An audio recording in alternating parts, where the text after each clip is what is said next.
That would be great.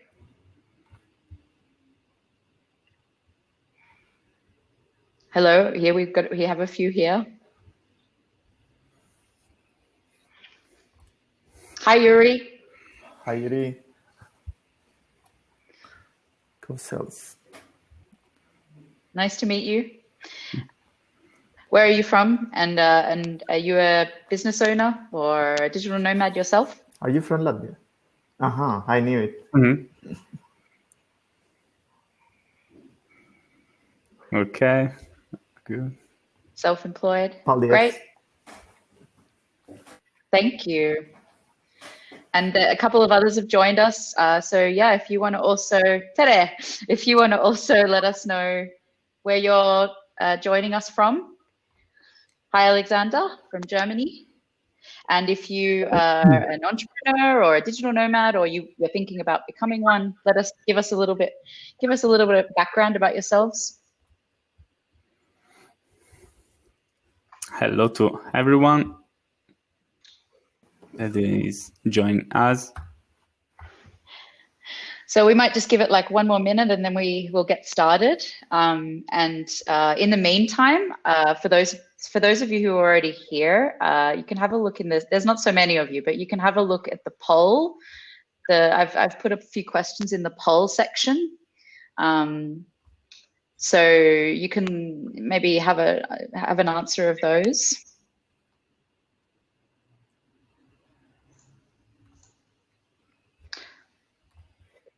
I will add my answers as well. Yeah, please do, because you're both digital nomads and entrepreneurs too. So Me too. You should do that too. Let me check.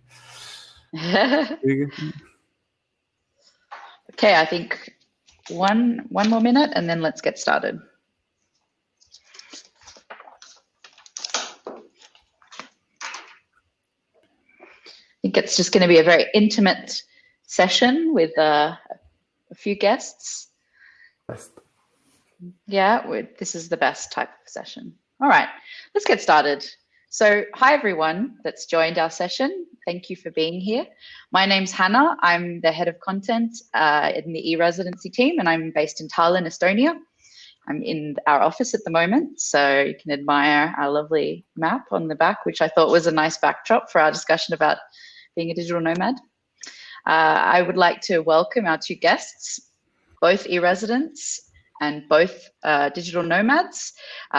We've got Fabio Faccin from Italy. He's a digital marketing consultant and founder and CEO of Faccin International Consulting and Performance PPC. And on the other side, we have Ignacio Nieto Carvajal. I hope I said that right. E-resident from Spain, a digital nomad, a developer, a remote entrepreneur, founder and CEO of Empresa in Estonia, or your company in Estonia, and also Digital Leaves. And he's also written a book on e-residency a couple of years ago, and he's currently writing a second book. So I'm looking forward to hearing a bit about that.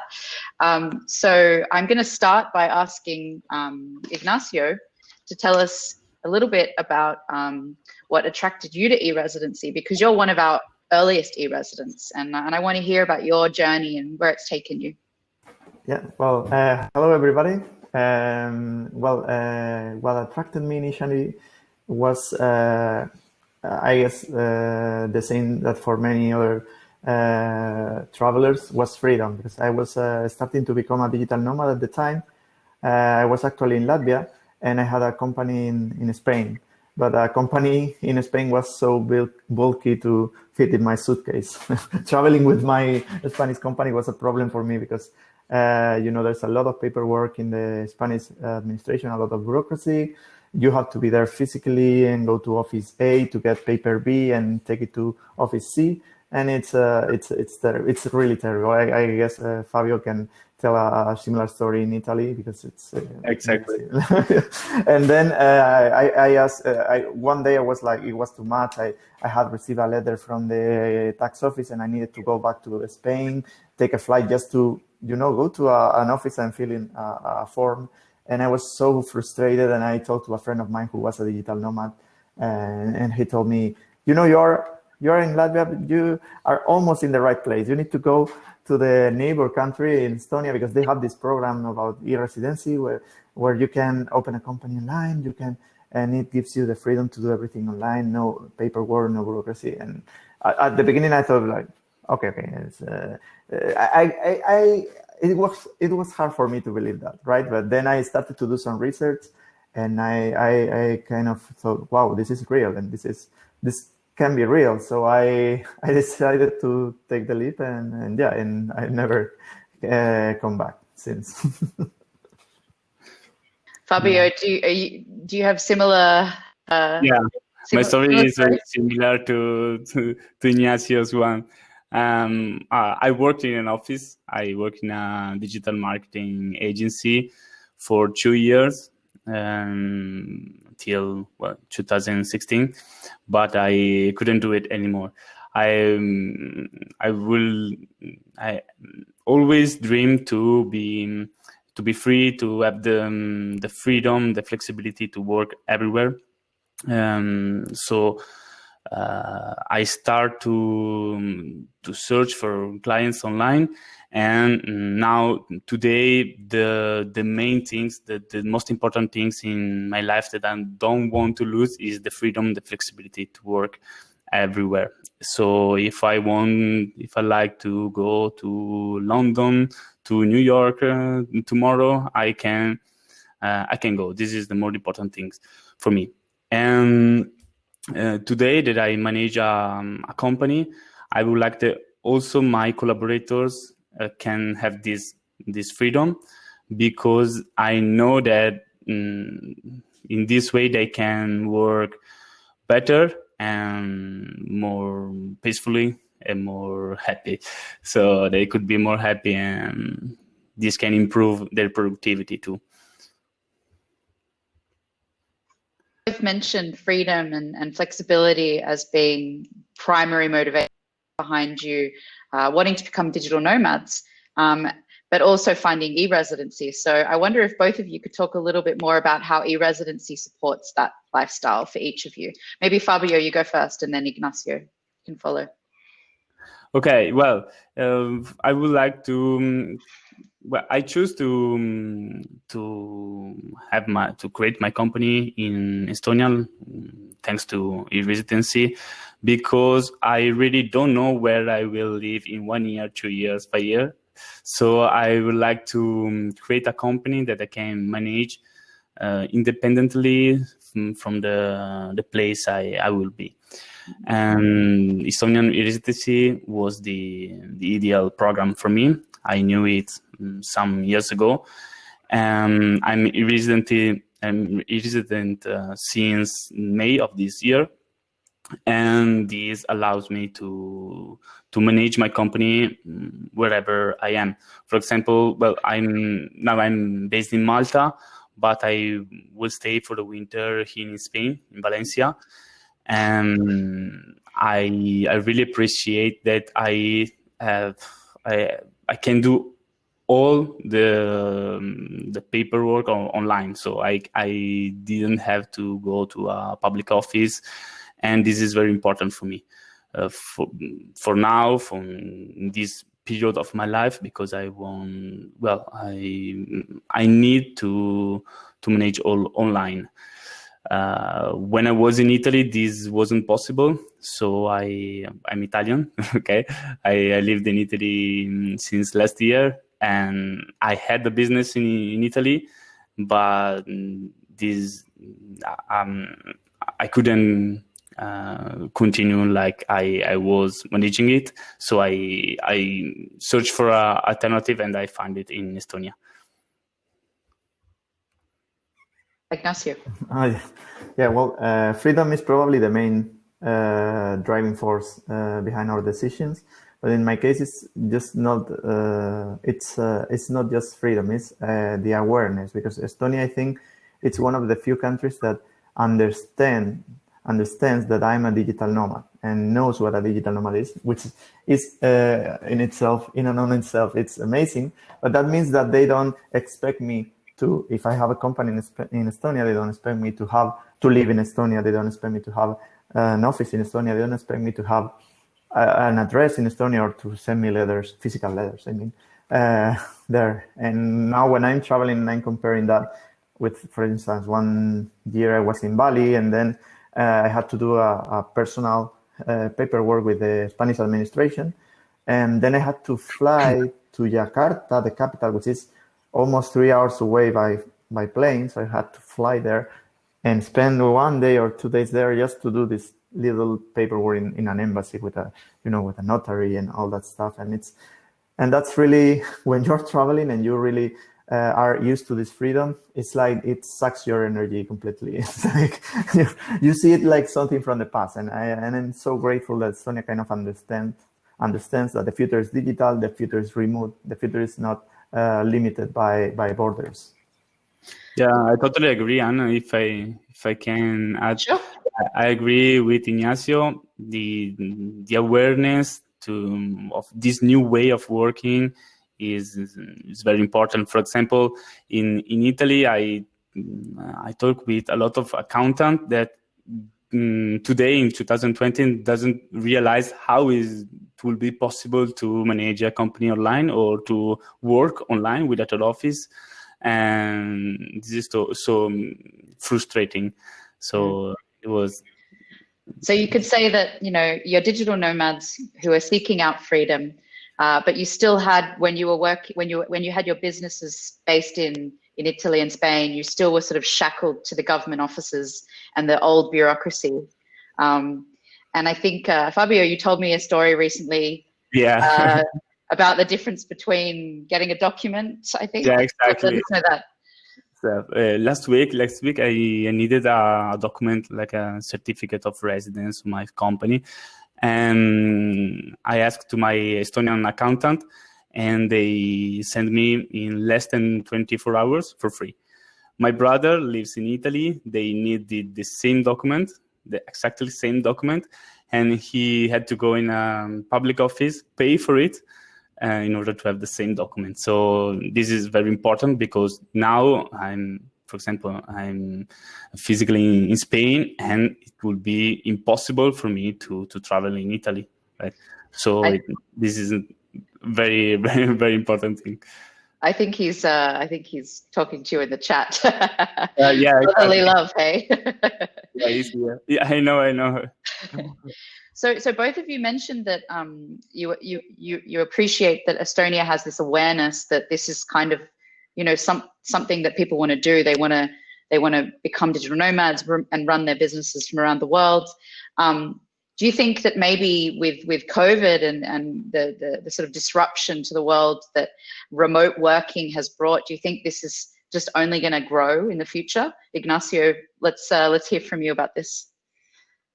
The COVID pandemic has had a hit on digital nomads, mainly because most of us are now stuck in the countries where we are now. We are traveling more slowly because of that. At least that was my case in 2020. It was the first year that I had planned all my trips. I'm kind of an impulsive traveler, so I don't plan in advance. It's like very Spanish, right?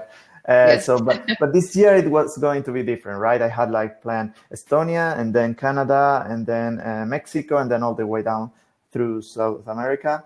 And bam, suddenly COVID happened. But the nice thing, or I think the positive thing that this pandemic will bring, is that people realize that remote work is possible. Even in my country, which is kind of reactionary against all these kind of things, they understood that, we can work online, and the world hasn't ended, and the productivity is the same, or even better in some cases if people are more can conciliate their family lives with their jobs, and that's perfectly fine. So I think at least there will be something positive to it if we can realize that this lifestyle it's okay. Fabio, did you want to comment? Some positive things has happened in this year. And since the first day when I start to work as a freelance, I have been supporting remote work, and so well before the pandemic, because I know that I experienced it for myself, that remote working has a lot of benefits for companies and for employers. And I'm happy that today a lot of companies has discovered this new way of working, and I am sure that in the next year will be a lot of more companies that will discover and will approach this new way of working. Thank you. Yeah, so I just want to interrupt for a moment and just tell the people who are listening to us right now that there are some polls. You may have come in after I said this before. We've put a few polls in the poll channel, so we'd love for you to give your answers there, and then a little bit in maybe five or so minutes, I can show the results. But I think we're on to sort of the next part about this, which is. So we've talked a little bit about what's great about being a digital nomad and how e-Residency can help you run your business as a digital nomad, and also that this is a growing trend, and this is only going to grow in the future, and the positive elements of that. But let's maybe think a little bit more about this. I think, Ignacio, you mentioned this before, that e-Residency sort of provides you this business without borders mentality, or at least that's what we like to say in our pretty marketing messaging. But how true do you think this really is at the moment, and what are the challenges remaining, and where do you think we could see it all go in the future? Maybe Ignacio, you can talk about this one first. It's true that it's like marketing sounds very marketingian sentence, like business without borders, but it truly is. It allows you to don't have a physical borders for yourself. You can travel, and your business can travel with you, and that means you can invoice people everywhere. You can do business with people who is working everywhere, who is working remotely from a cafe in Chiang Mai, or who is in a co-working space in Paris, and that's amazing. And I think we are still not used to that, especially, for instance, in my home country. The first time that someone receives an invoice from a Estonian company, they will like freak out, and you have to tell them, no, this is okay. It's a European company. They have VAT number like everybody else, so that's perfectly fine. It's a matter. It's a question of getting used to it. It's something very new, and as with everything that is new, there will be some initial resistance. But I think that's what it makes it so exciting, at least for me, to be part of this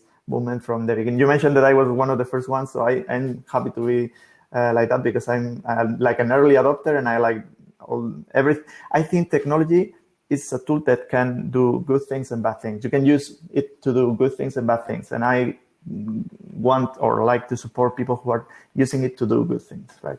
Mm. And Fabio, before we came on here, we were talking a little bit about the tax system, the international tax system, and maybe you can talk about your experience with that.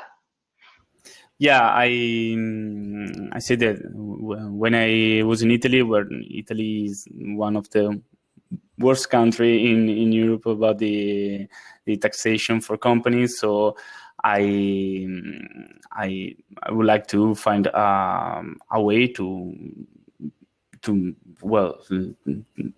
not be there anymore, and to improve my business also abroad.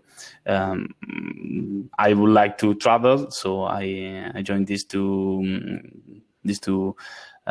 way that I want to change my life. So I go to this program. I know that I think that Estonia is at least 20 years ahead of other nations about this, in this point of view. Maybe sometime this could be a problem because other nations are not ready for this change, right? Well, business without borders. Yeah, I think that this is a right sentence and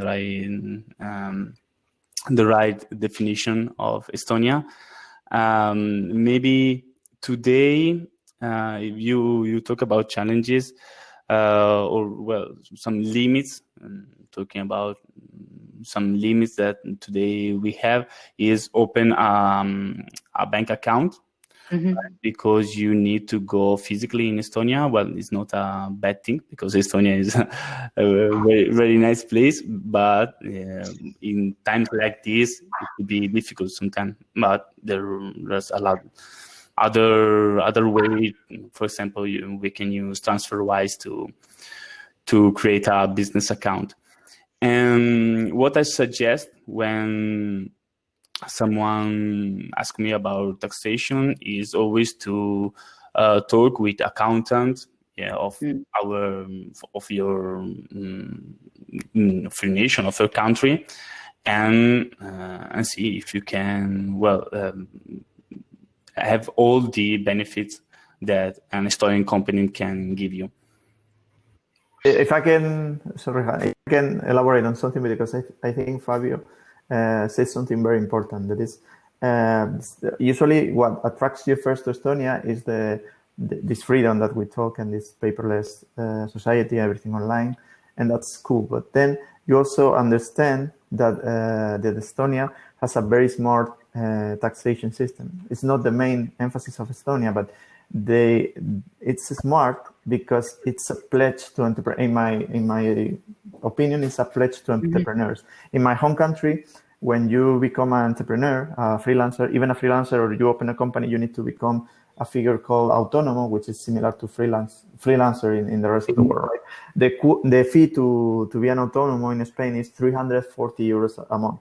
That means that even if you don't earn a single euro, you have to pay every month 340 euros. And that's a lot, right? And especially when you start a new business, 340 euros every month, if you are not getting any income or any revenue, it's a lot, and can make the difference between, imagine two people starting the same business, one in Spain and another in Germany or in Estonia or in any other place.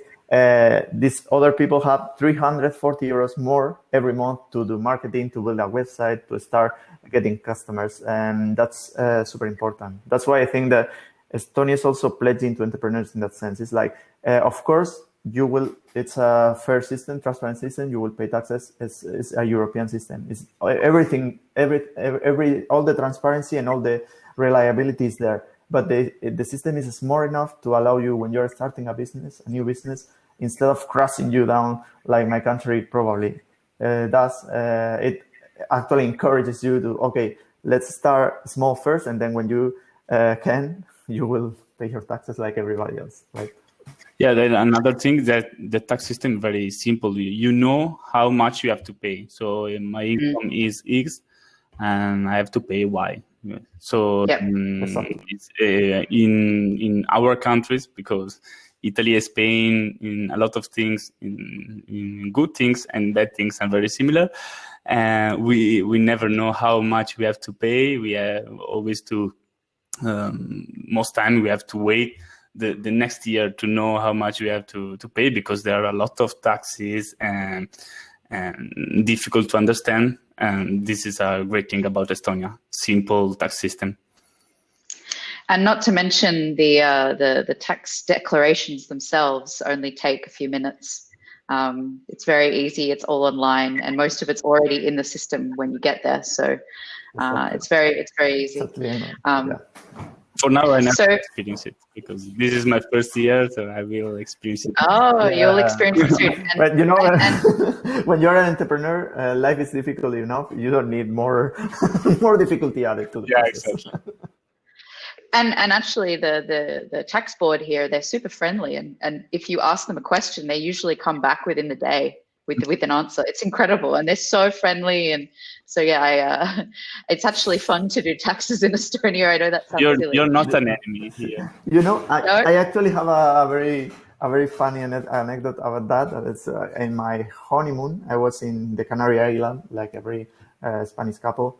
We go to the Canary Island. It's like Hawaii for Americans, right? And then, and we were there, and then I received an email from the accountant, like, you know that you forgot to do your tax declaration of the company before leaving on your honeymoon. And I was like freaking out, like, oh my God. And she said, don't worry, just put your finger on the device. Basically, all I had to do was in a hammock there with a margarita, I put my finger on a fingerprint scan, I digitally sign it, and it was done. And it was like, that's when I said, this is something. Yeah, I hope you have a photo of that moment. That's a great moment. Yeah. So I'm gonna show the results of the polls. I'm not sure how many responses we'll have, but oh, maybe I didn't show the polls. Oh, Some votes, yes. I can't see them. Actually, I see them. You see them? Okay. I can can't. be the poll chairman if you want me. Yeah. Well, can you see all three questions? I can. Maybe let us know what happened. What's the biggest challenge of running a business as a digital nomad? There's some variety, but I think the most common answers are structuring taxes and visas and migration issues, which is very. In what's the sorry. So e-Residency can definitely help you with the taxes if you speak, but you must speak to a professional. Maybe not so much with the visas and migration issues, but it definitely means that you have more time to figure that out because you have less time on your own administration. Okay, the next one. This one is, what's the most annoying aspect of running a business in your home country? I have to say this was very difficult for me because I will have liked to check all the boxes. Okay. But the winners are unfair or complicated tax system, followed by bureaucracy and paperwork. Okay, so again, e-Residency could be a good solution if you find those things difficult in your home country. And then let's end on a high note with the polls. What's the primary motivation to be a digital nomad? Here there is a clear winner, which is freedom to live and work anywhere. Which is exactly what we've been talking about a lot. Exactly. So that's really great. So I was wondering if anyone has any questions in the audience, because we have, I think, a few minutes. I think we can take some questions, or alternatively, maybe I can ask Fabio and Ignacio in the meantime while we're waiting for those questions. If you have any advice, not just about applying for e-Residency, but also as entrepreneurs, for people aspiring to be entrepreneurs like you guys. Well, I think that if you are thinking from since a lot of time to internationalize your business, to leave to quit your job and start freelancing, well, start today because I was in this situation. I was unhappy of my work, and I stayed too long unhappy and before to take this decision. And look what you will gain and not what you will leave. And if you want to travel, if you want to create your business online and internationalize it, well, Estonian e-Residency is probably the best scheme here today in Europe. So I suggest it. Thank you. I would say that maybe your fears are your worst enemy, right? Because we all had the same doubts and about freelancing, about becoming a digital nomad. Will I be good enough? Will I be able to get customers and make a living out of this? And what happens if I travel and all that stuff? But if you're really passionate about what you do and you work hard enough, you will figure it out sooner or later. So just consider it seriously, because it's a lifestyle change. Every lifestyle change needs some consideration, but don't let your fears hold you back. And for both of you, what other things do you have more time for now that your businesses sort of run themselves online? Well, actually, in my case, this is we have grown a lot. Your company, Estonia, has grown a lot. Actually, Tanner was asking me about taxes, so maybe I can answer later about it. Okay. We have grown a lot, so right now I have a lot of work, but it's a very exciting moment because I just hired a new CTO and new COO, so we are in this process of everything is super exciting, everything is exploding, but it's like a lot of work. So it's but it's not work if you are really enjoying it. So and maybe I will Fabio answer, and then I can answer the question. Yeah, I think that we can speak always about freedom, right? Freedom to improve our business if we want to work more, and so have more, gain more, and improve our business and improve our income, find new clients. But we have also the freedom to say, well, no, I want to work what is sufficient to live, and then dedicate some time to sports, to family, to friends. So the freedom is all, and I think this. So you can choose where you want to focus.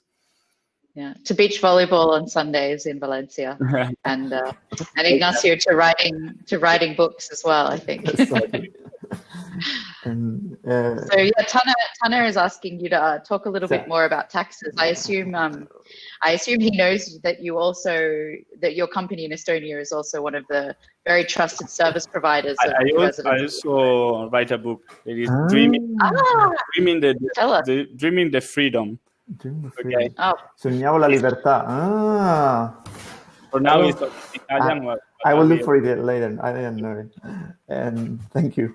And regarding your question, Tanner, the idea is that when I mentioned that it really allows you to grow is because, as you may know, the Estonian system only applies taxation. You only pay taxes when you distribute profit in the form of dividends or salaries.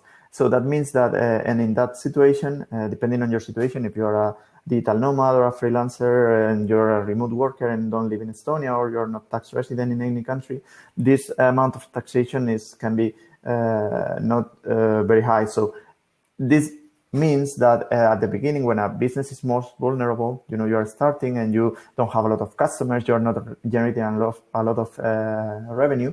If you're not distributing profit, you're not distributing dividends, for instance, or stuff like that, you won't be taxed. And all the money that gets reinvested in the company and stays in the company is not taxed. So that's a very, very smart way of allowing you to grow. And then what my country could learn from Estonia is that one big company with many employees pays a lot more taxes and contributes to the people and to the community more than 100 freelancers is struggling to make ends meet, if you know what I mean. Mm-hmm. Yeah, and I'll just cut in to say here that Ignacio is obviously talking about corporate taxes. So if you do give yourself a salary, say, you will still pay personal taxes, but where you pay that will depend on where your personal tax residency is. But if you're a digital nomad and depending on how much you travel, this could be Estonia or it could be somewhere else in the world, wherever you decide to make your tax residency. So I think no problem, Tana. Thank you. So I think we have a few minutes to go. So I just wanted to open the floor for both of you just to say anything that you've come here to say that you hadn't said. And maybe talk a little bit about your businesses and what's coming next. Yeah. I start. Yeah. Fabio, por favor. I don't understand the question. Sorry. Talk about our business. So, yeah, like what's next for you, and what are you hoping for in 2021? Say. Yeah, exactly. Well, my business is we have a professional that lives in the. Sorry, it was ringing the bell. No, that's fine. We are a digital agency, right? We are a group of consultants that create digital advertising campaigns in Google and Facebook and YouTube for companies. So we increase a lot our income and our clients this year, and the next year we want to improve our business outside abroad, and we are also looking for collaborators there in Estonia. Great. I go to open. Yeah, sure, no problem. These vacuum cleaner sellers are terrible. So, for me, like final thoughts. It's in my case, at least, the e-Residency program changed my life for the better. I was struggling in Spain to be a freelancer, and I was working really hard and never feeling like I was making it. And now I am the CEO of a service provider in Estonia, your company in Estonia. We help other entrepreneurs do the same, because for me it was such a game changer for me, like personally, that I wanted to share this with as many other entrepreneurs as I could. And I know that it's not how do you say, a silver bullet. It's probably not a silver bullet. Maybe it's not the right solution for every entrepreneur, but for this kind of entrepreneurs that really value freedom and remote work and as less bureaucracy as possible, this is like, in my mind, I cannot think of a better place to be than in Estonia for your business. Wonderful. Thank you. I always really enjoy these discussions with e-residents. They always really inspire me and my work. So thank you both very much for your time today and in the preparation for this event as well. I'm going to put in the chat, just for everyone, the e-Residency blog. And you can have a look at, I think there is a story about Fabio on there, and there's a lot more e-resident stories on there, a lot of digital nomads and location-independent entrepreneurs.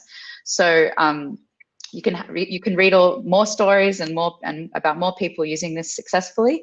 And other than that, thank you very much for participating, and we look forward to seeing you soon. Thank you all. Thank you very much. Tere. Bye. Bye. Okay.